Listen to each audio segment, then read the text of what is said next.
This rhetorical question is perhaps self-answering. A protest called Occupy Wall Street, trying to underscore and gum up the financial industry's influence on who's rich and who's not. Why wouldn't that get extensive news coverage? In our third story, after 5 straight days of sit-ins, marches, and shouting, and some arrests, actual North American newspaper coverage of this, even by those who have thought it farce or failure, has been limited to one blurb in a free newspaper in Manhattan and a column in the Toronto Star. It started Saturday when about 1,000 people marched into New York's financial district to express their anger over how the financial system treats the majority of Americans, what they call the 99%ers, and to draw attention to the misdeeds of Wall Street. They have been confronted with an ever-increasing police presence, which is blocking certain streets and attempting to keep protesters away from the stock exchange itself. While the protesters are peaceful, tensions are beginning to rise. According to the group's own website, 7 protesters were arrested yesterday, with 4 more being arrested today. Long ago, the warlord seized power over my world. A resistance army banded together to fight the oppressors. Though it was a battle we could not win, we survived, and we continued to resist the occupation. The warlords then turned their attention to other worlds, other dimensions to conquer. A few mystics from both sides possess the skill to pass through the boundaries that separate dimensions. But for an invading army to cross over, a door between the realities must be opened. And for that door, there is a key.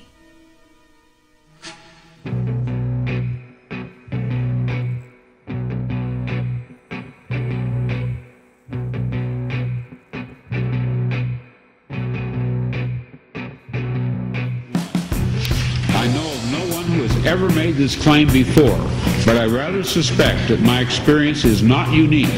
What perhaps is unique is the fact that I'm willing to talk about it. We are living in a computer-programmed reality, and the only clue we have to it is when some variable is changed and some alteration in our reality occurs. We would have the overwhelming impression that we were reliving the present, déjà vu, perhaps in precisely the same way, hearing the same words, saying the same words. I submit that these impressions are valid and significant, and I will even say this: such an impression is a clue that at some past time point a variable was changed, reprogrammed as it were, and that because of this an alternative world branched off.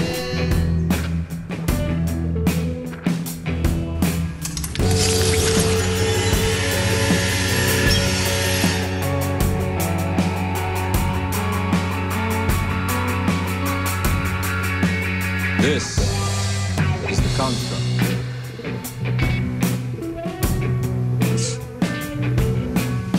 This isn't real. What is real? How do you define real?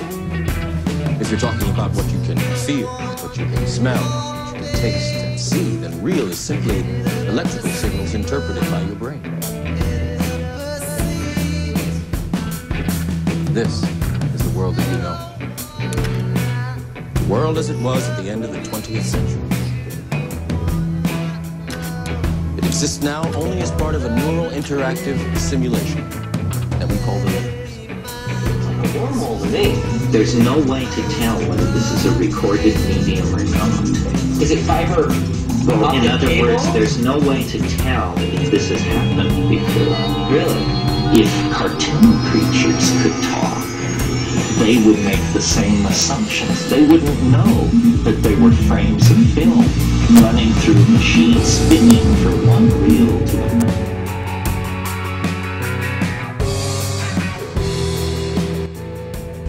Okay, it's a cosmic chainsaw.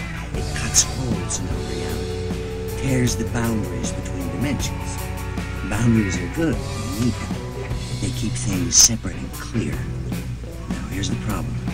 As long as the crystal is inside the scepter, those boundaries can melt. Now the guy Ferris, The man at the museum.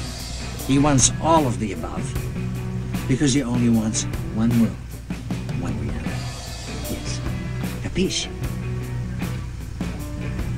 Yeah. Thank you. Good. And then buckle up. Clock's ticking. The Matrix is a system, Neo. That system is our enemy. But when you're inside, you look around, what do you see? Businessmen, teachers, lawyers, carpenters, the very minds of the people we are trying to save. But until we do, these people are still a part of that system, and that makes them our enemy. You have to understand, most of these people are not ready to be unplugged. And many of them are so inert, so hopelessly dependent on the system, that they will fight to protect it. Were you listening to me, Neo? Or were you looking at the woman in the red dress? I was... Look again. Freeze it.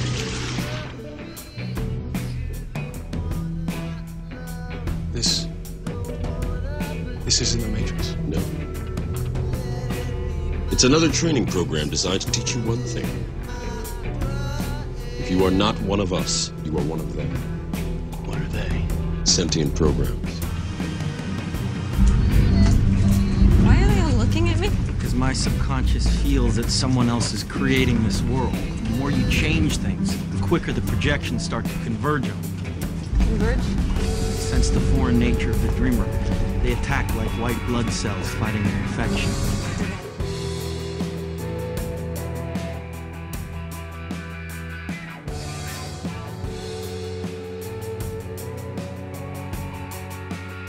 Give me the scepter, Joseph. It's all yours. Listen. You're not real. Of course I'm real, Joseph. It's all real. I mean, that felt real, didn't it? We could make a wonderful team together, you and I. Tell you what. Why don't you sleep on it?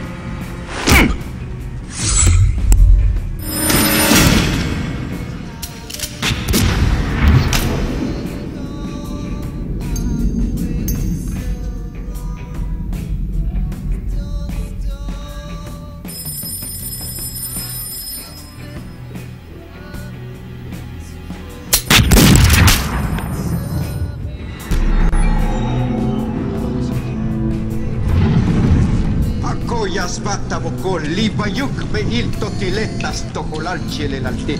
Ah!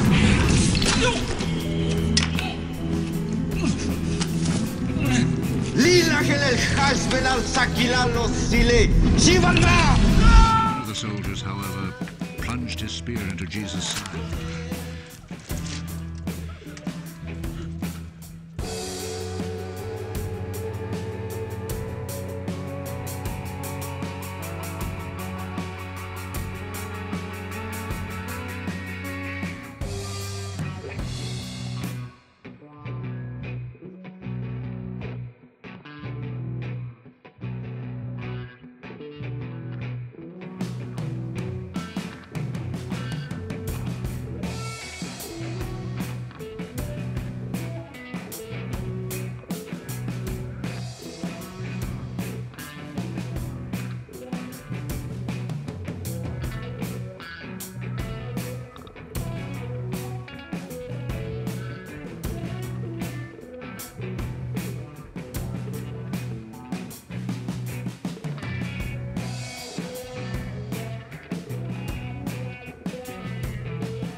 You know the day destroys the night, night divides the day. Try to run, try to hide, break on through to the other side, break on through to the other side, break on through to the other side, yeah.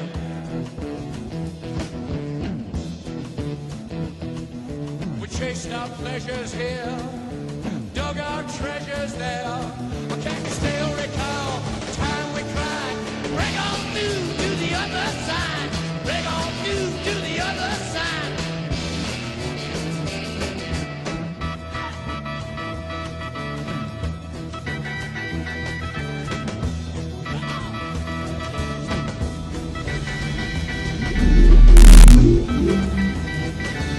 ever had a dream, Neo, that you were so sure was real? What if you were unable to wake from that dream?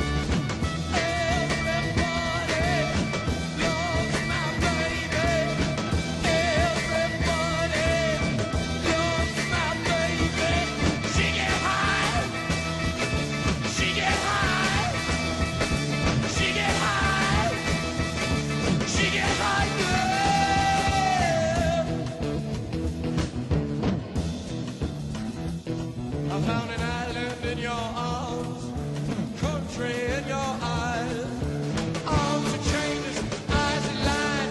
Bring on through to the other side. Bring on through to the other side.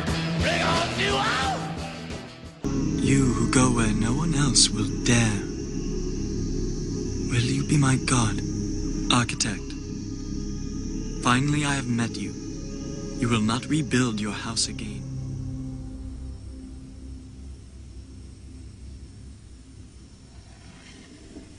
Hello, Neo. Who are you? I am the architect. I created the Matrix. I've been